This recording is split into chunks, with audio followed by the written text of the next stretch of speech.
This is Stephanie Murphy for Let's Talk Bitcoin, and I'm here talking with Patrick Byrne. He is the CEO of Overstock.com.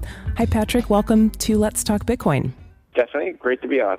I think everybody who listens to this show has heard the news about Overstock.com starting to accept Bitcoin, and I'd love to talk with you about that today. But first of all, I'm curious, how did you find out about Bitcoin? How did you first hear about it? Well, I'm a pretty pro-liberty guy, and I stay in tune with the workings and activities of those of you, such as your listeners, who are pro-freedom, and usually making up arguments. I used to be in academia where I had to make up a lot of arguments against pro-freedom people. Not to say that everyone in academia is anti-freedom, but there are certainly some. So I was just always very attuned to these issues, and I'm often having to debate them with myself or teach them to some people. So I've just stayed very attuned to issues of being pro-freedom versus anti-freedom. Right. And that's sort of a natural fit, at least to me, with Bitcoin. So I can see how you ran across it there. Sound money is all part of the discussion of being pro-freedom or anti-freedom. If somebody, wants freedom, they want a limited government because it's jealousy which causes us to bind down limited governments with constitutions. So if you believe in limited government, you're believing in how you constrain the power of government. If you're anti-freedom, you want unbounded government, and their lack of restraint including a lack of restraint regarding the money supply, and that the central bankers are able to, one way or another, central plan prices for money and create money at no cost. That basic distinction runs through, on the monetary side, runs through the pro-freedom, anti-freedom dispute. You would consider Bitcoin part of the idea of sound money? Yes, I would put Bitcoin on the side of pro-freedom because it's sound money. Great. Not subject to a central bank, but it has a lot of the advantages that are based on gold. Gold is limited in supply. That supply is moving at about 3% a year. It has for about 5,000 years. Humanity's stock of gold goes up 3% a year. It's built in. It's funny, there are strict mainstream economists like Charles Taylor who say we should have the Taylor rule, which is to run the monetary system but just basically set the price which new money gets created. It's 3% per year, and if we do that, that's just enough lubrication and everything will work. What they don't jump to, even though they're mainstream thinking within the box. What they don't jump to is, well, if you want a money supply where the monetary foundation is growing at 3% a year, just switch to gold. Or since we can't get them to switch to gold and gold doesn't work too well on the internet anyway, switch to Bitcoin. Because Bitcoin has that identical property. I don't know if it's 3%, but there is a certain amount of it's been mined, and the stock of it is going to go up at a few percent per year for 100 years or something, or not even 3% per year, but there'll be a little bit new supply. Anyway, Bitcoin has all the virtues of gold with the advantages of being able to something you use in a digital age. Yeah, well, I can see that you've really put a lot of thought into this and that you've studied the economics behind just money in general and Bitcoin in particular. How long have you been aware of Bitcoin, and how long have you been looking into this? I first became aware of it about 2 years ago. There was an article in Wired or Fast Company did a story, and it was just a short story explaining it, and I think I even went online and read a little bit about it. But it was really quite nascent, and so I just kept an eye on it. And then sometime around September, I read another story. So perhaps it was about a year and a half. I didn't really hear much. And then I read another story about how it was catching on places, and when some places were failing, like Cyprus, the population, the shopkeepers went and converted into Bitcoin as quickly as they could and such, and so I started paying attention. But at that point, it was still quite foggy what the U.S. government's attitude was going to be about Bitcoin. So because they were still foggy, I didn't really pursue it too much. Right. And when did you start to think about Overstock accepting Bitcoin? Well, in November, there were some hearings in front of the Senate. And in those hearings, various government officials got up and basically said they don't see any reason. They don't see any reason or any way they can make Bitcoin illegal. It doesn't seem to violate any money laundering laws. It doesn't violate this law or that law. Now it completely disenfranchises the financial system. So much of the financial system is about taking fees from you, and in order to move money, taking little nickel and diming to death with fees. It eliminates all of that. So that's so the financial system isn't going to like it, but from what I could tell, the powers that be, the establishment, was saying, well, green light, we don't see any way to stop this. Had you thought about it before that, but been concerned about sort of legal and regulatory issues? I'd say from September and October, I thought about it, but was concerned about, I don't want to get myself in another hassle with the feds. Leave a sleeping dog lie. But then in November, once I heard that they were saying that there was a Senate hearing, and I saw some of the quotes, I read some of the quotes. As soon as I saw that, I said, well, that's a green light. So by December, I was thinking, you know what, that Bitcoin is something we're going to do sometime in 2014, and that we have a bunch of big projects to do, but in the second half of 2014, our schedule should free up, and we should get around to doing Bitcoin. And I said that within the company, and I said that to a blogger, journalist. But then the story went so viral, went mainstream, it was picked up all over, that we had decided in the second half of 2014, which I had meant as some sort of offhand comment. You can always promise something 6 months out. I just meant it in an offhand way. We'd get around to it probably in the second half of the year. Well, that story got so much circulation, it told me there was far more interest in Bitcoin than I had been understanding. And so you decided to go ahead with it a little bit ahead of schedule. Right. On December 29th and 30th, we sat there talking. The guys I work with were telling me, my colleagues were telling me, we could get this down to a month. We're looking at these different implementations, get it down to a month, a week of work, 3 weeks of testing. But we got on the phone, the head of a guy named Byrne at Coinbase, told him our thinking, and he said, you could get it down even more than that. We'll send you somebody who knows it from our side and will help your people, and we'll send you a couple of people who will help your people, and we do this as a real sprint. I said, great. We put them in a room, get them hotel rooms, put them all together in a room, just feed them, take care of anything they need, and they get it done. Well, they started that. That was New Year's evening. They started the next day, on New Year's Day, and by about 6 o'clock at night, they had come to the conclusion that they could get the thing done in maybe 10 days. And so it was really quite exciting. We took care of them for those 10 days. 40 people stayed in a room. I like to say we slid pizzas under the door, but that's metaphorical, but I said that in Forbes magazine, printed it in headlines or something. And they knocked it out in 8 days. Do you consider yourself kind of a trendsetter? Because it's clear to me you were an early adopter of Bitcoin. You found out about it early, and Overstock is the biggest retailer in the U.S. so far to begin using Bitcoin. So are you hoping other companies will follow suit, or are you not kind of concerned about that? Well, a few different things. I do think that we're a trendsetter on all matters related to, say, freedom, being pro-freedom, and doing the right thing. I think we are a trendsetter. And just keeping up on things like this, so when they become available, being clued in on them before everybody else. My excitement, this is one of those innovations. And yes, we are, I think, what's called the first major retailer. And I think we came a long line looking back at what people were saying a couple months ago. They expected, the next merchant to sign up for Take Bitcoin would be a small, and then a medium, and then maybe some months later, a year later, they'd get one of the big guys. And now that we've done it, we've sort of accelerated the whole Bitcoin adoption, we think, by about a year. And as far as other people, normally when we do innovations, we hope no one else adopts them because the innovation gives us an edge. We hope nobody else adopts them. But in this case, it would have just the opposite effect, and I'm glad.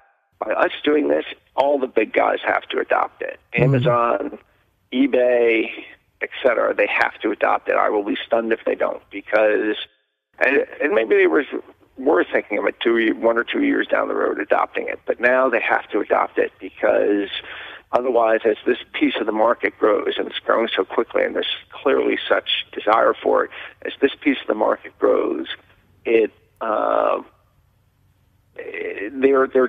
they're ceding that to us. They can't afford. They don't want to do that. So I can almost guarantee you will see. And I don't have any inside information, but that you will see some of the big guys following us within a week. I mean, I'm sure there are teams now at other big companies that have seen what we've done, and they're saying to their people, "You've got 8 days to get it done." So I think next week you start seeing other billion-dollar-plus retailers emerge, and once a couple more do, it will spread. It becomes harder and harder for anyone to stay out of it. Right. Yeah, that's very interesting.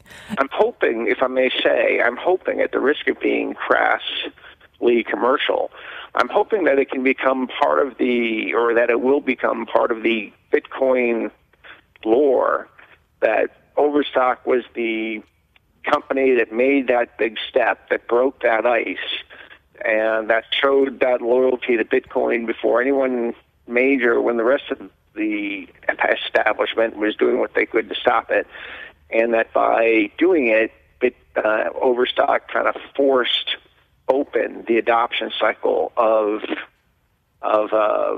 Bitcoin, and to complete the circle, so that if some Bitcoin users decided to shift some of their online shopping to Overstock.com, I would not object. Right. Yeah. I think you should get credit for that too, because it's really exciting and amazing to me. Great. So do you personally use Bitcoin? Have you tried doing Bitcoin transactions and buying stuff? And what do you think about that? I just got an account. Just this week. Somebody set me up. I did use our account to buy something on Overstock to get the thing started. Mm-hmm. But in terms of going out to buy things, no, I just got my account. I got my wallet. Great. Yeah. And what did you think when you got to try it? Was it easier than using a credit card? Smooth. On Overstock, it's very smooth. I thought it would be more complicated. It's very smooth, and the knowledge that I'm okay punching. Overstock already has my information. But I think that it gave me peace of mind to know that I'm not putting my Visa card number in someone else's machine, transmitting it over wires in a way somebody might possibly intercept it and do something with it. It gives me a good feeling to know that it's all the virtues I want in it are not being managed by humans somewhere who have to do their jobs, but are being managed by the rules of mathematics. Making sure the money is my money and hasn't been forged and all that stuff. That's mathematics. It is doing that, not any human. So it gives me a lot of confidence. Right. Yeah, absolutely. So I've heard that you're not, or that Overstock is not actually keeping the Bitcoin as Bitcoin. When they get Bitcoin sales, they're kind of converting it into US dollars. Why is that? Is that you mentioned regulatory concerns before? Is that why you're doing that for now? Well, not really, although in order to keep them, there'll have to be a ruling from the SEC about how should this be put on your balance sheet. Presumably it should be treated like a foreign currency and marked to market at the end of each quarter. But our problem at the moment is if we kept Bitcoins on our account, they would just be accumulating because we pay our vendors in dollars. And if we pay our vendors in dollars, then we need to convert the Bitcoin into dollars so we have something to pay our vendors in. Otherwise, all of our cash would be, all of our dollars would go out and buy things from vendors. We'd sell them to the world, and some dollars, but also some Bitcoin would come back. And as you did that cycle over and over, eventually all your money is in Bitcoin, and there's no cash to use to go buy things with. So that's not plausible. However, it is our intent to be on the leading edge of the institutions that will develop to handle these other questions, like paying our vendors, paying our employees in Bitcoin. There's going to be I bet somebody out there right now, maybe someone listening to this show, is building. It would be very smart to build a payment system that tied into, say, an Oracle ERP system or a Workday ERP system or Great Plains or any of the accounting packages that says that for each supplier, they've chosen the option of accepting payment in BitPay, and that way, they get the money 10 days faster or whatever it is. And so you could start paying some proportion of your vendors in BitPay. And then once they're getting paid in BitPay, they're going to have employees who say, well, we'll take some pay in BitPay. That's especially going to happen, incidentally, when the dollar starts inflating. Yeah. When if we get to 20 or 30%, there's a bunch of people who are going to say, pay me BitPay. And then, so when we can start paying vendors and we can start paying employees, as that starts to move, we'll start saying, you know what, we'll keep 1 or 2% of the Bitcoins that come our way. We won't trade out of them, and we'll just use them to convert directly. We won't convert them. We'll use them to pay these other bills. And as we do that, and the economy does that, and Janet Yellen confirms the mistakes of Ben Bernanke, and these guys have checked themselves into a monetary version of a Roach Motel, and as they discover that, the joke dawns on them. If we have Bitcoinized our economy, so to speak, our economy will be robust in the face of the fragility created by what they're doing. And if that all breaks, if that experiment ends badly, that the U.S. government is currently doing QE, QE2, QE3, when that experiment ends badly, which I am confident it will, and I'm old enough to remember ways in which it can end badly, there are third world countries which destroy their currencies, and one of their ways out of it is they dollarize their economy. If the hyperinflation gets too bad, people can't even keep up with the prices, they dollarize their economy. Well, what we are doing are at least creating the channels to Bitcoinicize our economy. And, I hope we can get to 10 to 20% of our sales are in Bitcoin. We're paying 10 to 20% of our employment costs in Bitcoin. We're paying 10 to 20% of our vendor supplies in Bitcoin. We're getting more new coins from the customers. So we have that economy spun up in time so that if something bad happens to the U.S. economy, we already have in place a functioning, alternative, parallel, stable financial system, but one that is not prone to central banking manipulation. How has it gone for Overstock just in the first week of accepting Bitcoin payments? Have a lot of people been taking advantage of it? Do you think it's going to be sustainable where you can get to, for instance, paying 10% of your suppliers and employees in Bitcoin? It's definitely sustainable. We're having such an outpouring of support from the Bitcoin community. They have already gotten it to a point that I'll say I'm glad we've done it. It's no question we're going to keep it going as long as I'm running the company. It's already, there are so many hundreds and thousands even of people coming to our site now to buy something with Bitcoin and leaving messages or sending chats to our customer service agent saying, I've never been a customer of yours, but I am because of what you've done for Bitcoin. And I'm going to shift my shopping to you. And they placed a couple $100 worth of sheets orders, or they buy some furniture. And yeah, that's all we're asking, that they give us a look from now on when they shop online, if they want to thank us. But because there has been such an outpouring of this, I actually had the discussion with the board of directors yesterday, and was able to point out this has already moved from the experimental category to the it's part of our business model category. Wonderful. That's great to hear. Is there anything else you want to add, Patrick? Nope. It's an honor to work. It's an honor to, through Bitcoin, finding the Bitcoin community and finding a lot of other pro-freedom fellow travelers in the country has been really illuminating. And I'm in your debt, and I hope that you will, that all the people who write letters to thank me, and I want to be very modest. I don't feel I should be thanked, but if you do want to thank us, consider switching your shopping to Overstock.com. Great. And Overstock.com, obviously, people can follow you on Twitter at, what's your Twitter handle? I think it's Overstock CEO. Okay, great. Patrick Byrne, thank you so much for your time today. I appreciate you talking with me. Thank you so much. It's an honor.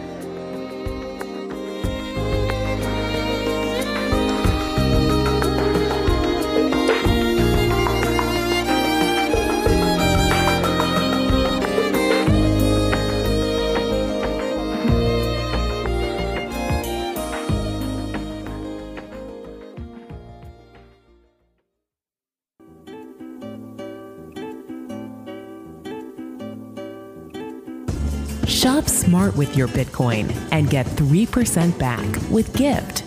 On Gift, you can get gift cards with Bitcoin. Choose from over 200 retailers, including Target, GameStop, Gap, and more. Gift makes it easy to shop on Android or on the web. There are no additional fees, and when you shop with Bitcoin, you get 3% back. Go ahead, try Gift. That's GYFT.com.